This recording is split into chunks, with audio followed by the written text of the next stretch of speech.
Shalom, shalom, shalom, shalom. C'est votre humble serviteur, évangéliste Boniface Matenda. Dieu nous a donné encore cette grâce aujourd'hui de se rencontrer, de partager ensemble sa parole. Et Dieu nous a donné la force de se réveiller. Parce que dormir, se réveiller, ce n'est pas l'habitude. Mais quand Dieu te donne cette grâce d'avoir soufflé de vie, il faut savoir dire merci à notre Père. C'est pourquoi, avant de parler quelque chose, nous voulons prier. Père Céleste, notre Dieu, Dieu d'Isaac, Dieu d'Abraham, de Jacob. Papa, nous te disons merci. Merci pour ta bonté, merci pour ton amour. Père, nous sommes là devant toi, nous voulons partager quelque chose de ta part. Accorde-nous la sagesse et l'intelligence. Dispose nos cœurs, nos esprits, au nom puissant de Jésus-Christ. Nous te prions ainsi. Amen. Je disais, je suis évangéliste Boniface Matenda. Nous voulons parler quelque chose de la part de Dieu. Et notre thème d'aujourd'hui est intitulé « N'abandonne pas la promesse de Dieu ». N'abandonne pas la promesse de Dieu. Et ça va nous amener de lire rapidement Hébreux 10, chapitre 36. On lit au nom de Jésus. Car il vous faut de persévérance, afin qu'après avoir accompli la volonté de Dieu, vous obteniez ce qu'il a promis. Amen. Laisse-moi de vous dire quelque chose, mon frère, ma soeur qui nous suit à ce moment.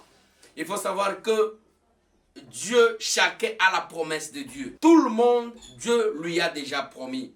Et le problème c'est quoi? Il faut savoir ce que Dieu t'a promis. Souvent on a tendance de dérouter parce que Dieu a promis à telle chose. Toi, tu penses que c'est la même chose que toi aussi Dieu t'a promis. Non. Chacun, quand Dieu a créé tout le monde, il a donné à chacun la mission. Et la mission, il a donné à chacun et ça sera accompagné par la promesse. Pourquoi la promesse? Car la Bible nous dit Dieu ne peut pas te donner vision sans pourtant te réserver la provision. Et quand Dieu te donne la vision, il te donne automatiquement la provision. C'est pourquoi, mon frère, ma soeur, j'avais prêché la fois passée. C'est inutile de suivre les autres. C'est inutile de copier les autres. Mais le problème, c'est quoi? Tu es unique à ton genre. Comme tu es unique à ton genre, tu as la promesse de Dieu dans ta vie. Pourquoi on n'arrive pas à vivre la promesse de Dieu dans notre vie? C'est ça la question qu'on peut se poser ce matin. C'est parce qu'on a la tendance d'abandonner la promesse de Dieu. Car la Bible nous dit quoi?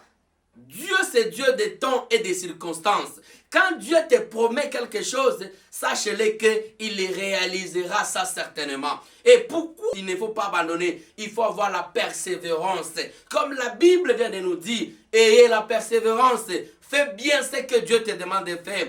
Pourquoi de faire bien? C'est parce que après servir Dieu, tu auras la promesse de Dieu dans ta vie. Mon frère, ma soeur, c'est inutile d'abandonner la promesse de Dieu. Parce que Dieu qui t'a créé, il sait pourquoi il t'a créé. Et Dieu ne peut pas te créer seulement pour la souffrance. La souffrance, c'est parmi le moyen qui va te permettre d'arriver dans votre destinée. La souffrance, c'est parmi les choses qui va te permettre que tu sois mûr. Mais ne l'abandonne pas. N'abandonne pas la promesse de Dieu.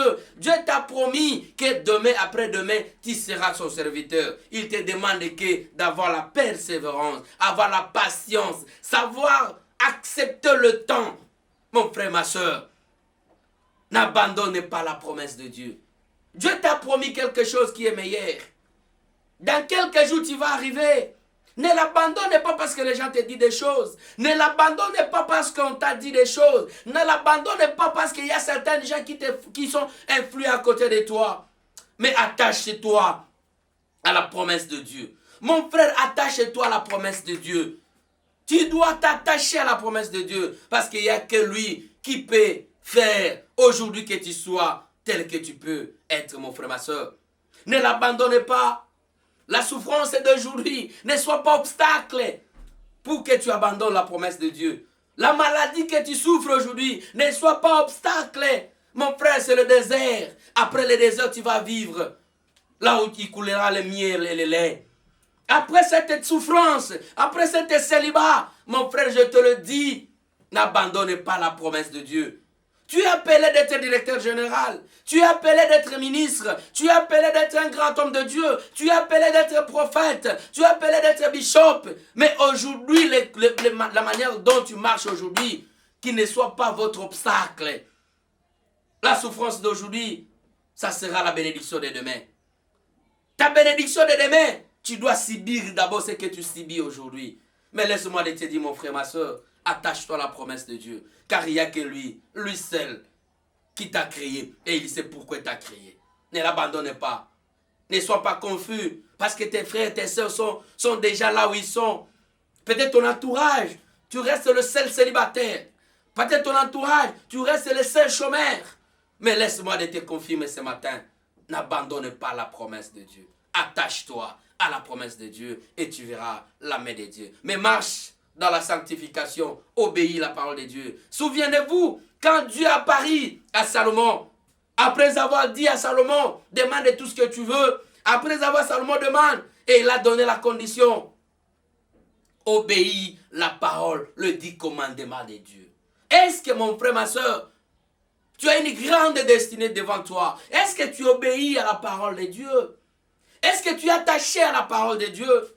Ta destinée en dépend de la parole de Dieu. Ta destinée en dépend des livres de Salomon. Ta destinée dépend des livres de Moïse.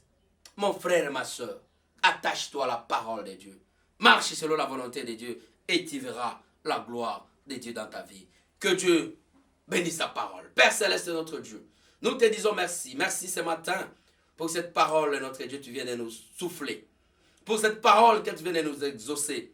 Père, regarde mon frère, regarde ma soeur, qui était dans le moment d'abandonner ta promesse. Touche encore son cœur et que tu le touches et qu'il voit dans cette main. Au nom de Jésus-Christ, nous prions ainsi. Amen. Je suis évangéliste Boniface Matenda. Que Dieu vous bénisse et qu'il bénisse sa parole. Amen. Shalom, shalom, shalom.